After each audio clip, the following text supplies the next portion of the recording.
Universal adult franchise. As election is an important feature of democracy, it is important that all the citizens of a country have the right to vote. This is ensured by a system called the Universal Adult Franchise, which means that all the adult citizens of a country above 18 years of age have the right to vote. No discrimination is made on the basis of education, race, caste, religion, color, or gender. In India, all adult citizens, whether poor or rich, educated or uneducated, differently abled, men and women belonging to dominant classes or subordinate classes have the right to vote. Thus, universal adult franchise is one of the most important characteristics of Indian democracy. Only some people, such as people with criminal background, are not allowed to vote. This is to make sure that people who are participating in the election process are honest and can independently take right decisions. Universal adult franchise is based on the principle of one person, one vote. Every adult citizen of a country can vote only once during one particular election. Elections. Election is the process through which a democratic government is elected. The word election is derived from the Latin word legere, meaning to choose. Through elections, people choose their representatives who form the government. India is a huge country, so elections take place at different levels. Elections are held to form the government at the village level, the state level, as well as at the center. It is a complicated process conducted by an independent agency called the Election Commission. General elections. In India, general elections are held after every 5 years to elect representatives to the parliament. The parliament, the prime minister, and the president form the central government. Sometimes, under special circumstances, the government is not able to continue for 5 years. In such cases, the parliament is dissolved and fresh elections are conducted.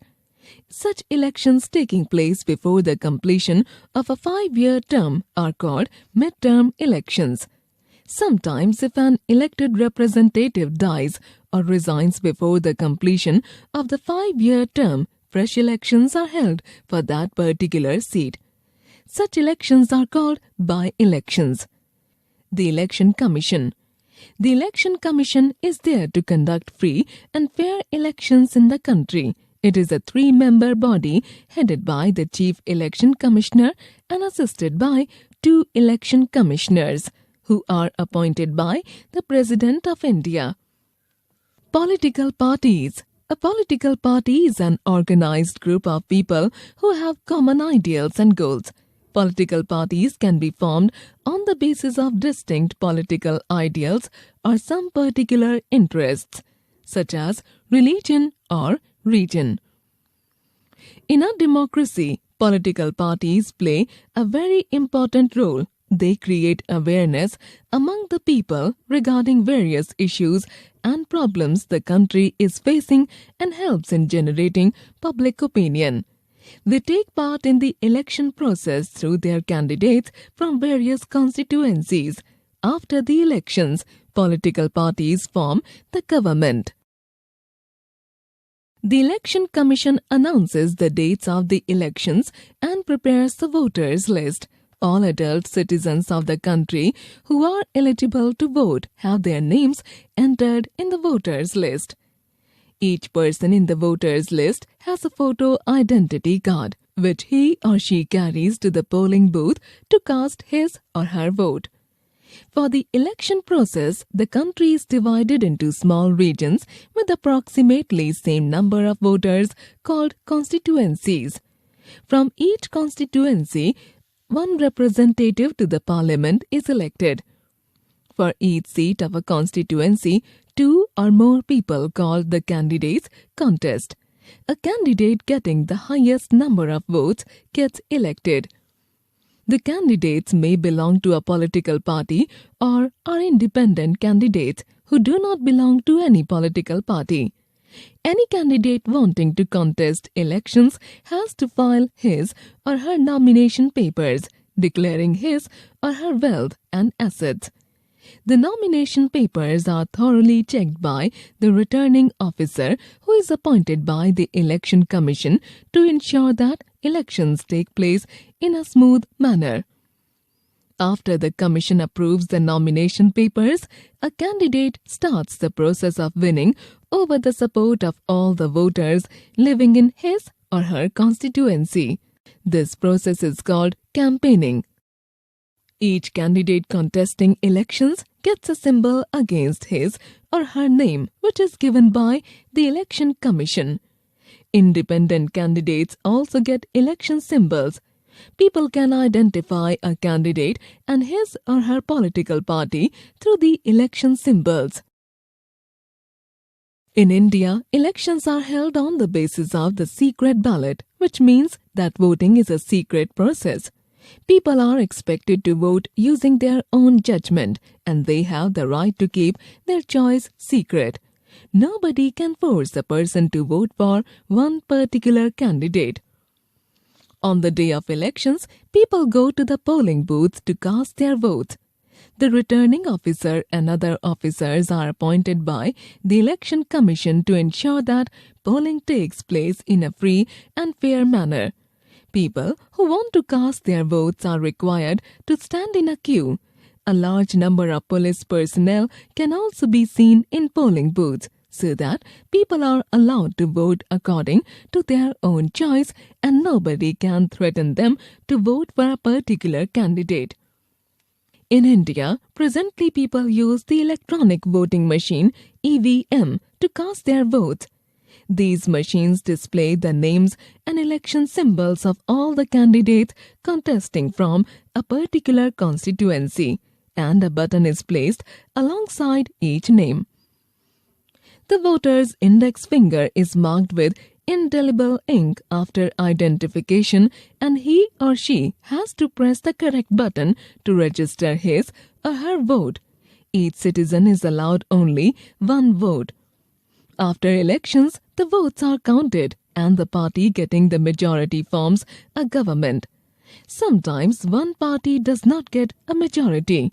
In such a case, two or more parties come together to form a coalition government.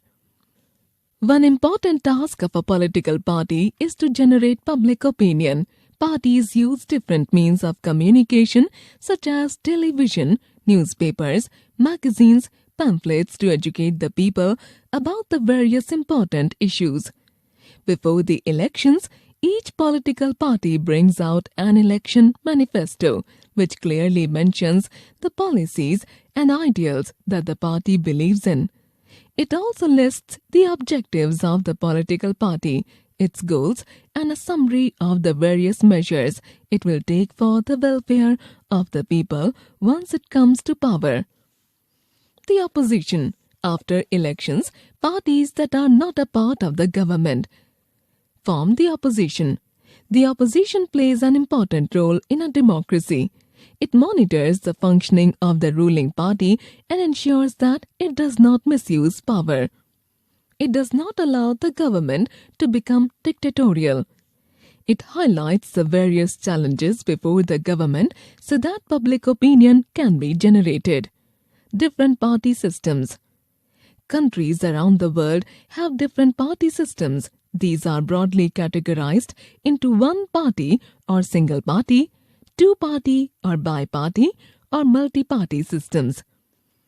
In some countries, only one political party exists. This is called one-party system. In such a system, the voters really do not have much choice as all the candidates belong to one single party. One-party system is not very desirable, as the single party might become dictatorial. One-party system exists in China. Some countries, such as Japan and the United States of America, have a two-party, also called bi-party system. After elections, one party forms the government and the other party forms the opposition. In a two-party system, the voters have less but clear choices.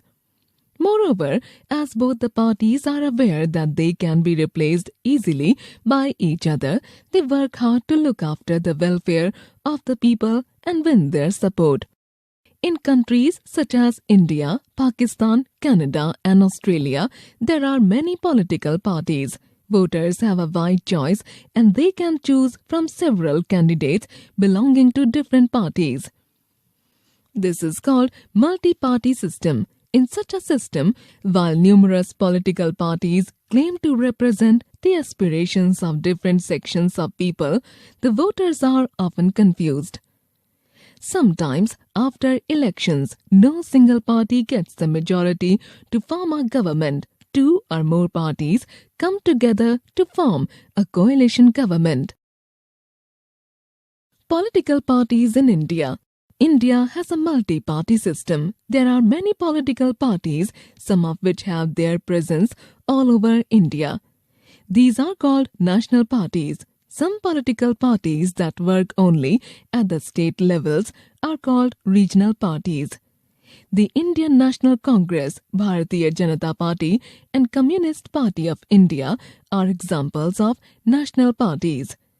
The Bahujan Samaj Party, BSP in Uttar Pradesh, Jharkhand Mukti Morcha, JMM in Jharkhand, the Assam Gana Parishad, AGP in Assam, the AIADMK and DMK in Tamil Nadu, the Shiv Sena in Maharashtra, the Rashtriya Janata Dal RJD and Lok Janashakti Party LJP in Bihar, and the Trinamool Congress in West Bengal are some of the important regional parties in India.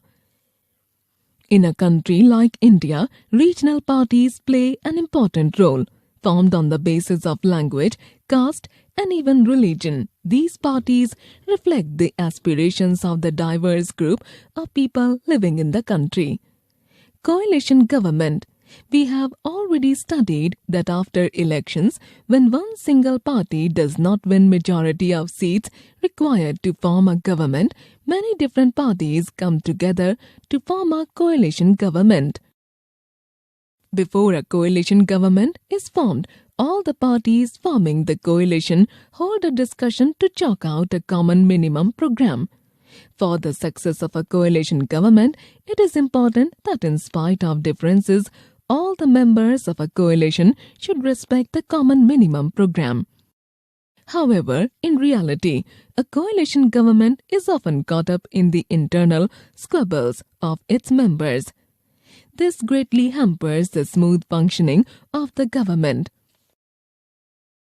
Coalition governments have advantages as well as disadvantages. It takes care of the welfare of diverse group of people as the various political parties comprising it represent different sections of the society. So, in a coalition government, public opinion of a larger group of people can be voiced strongly.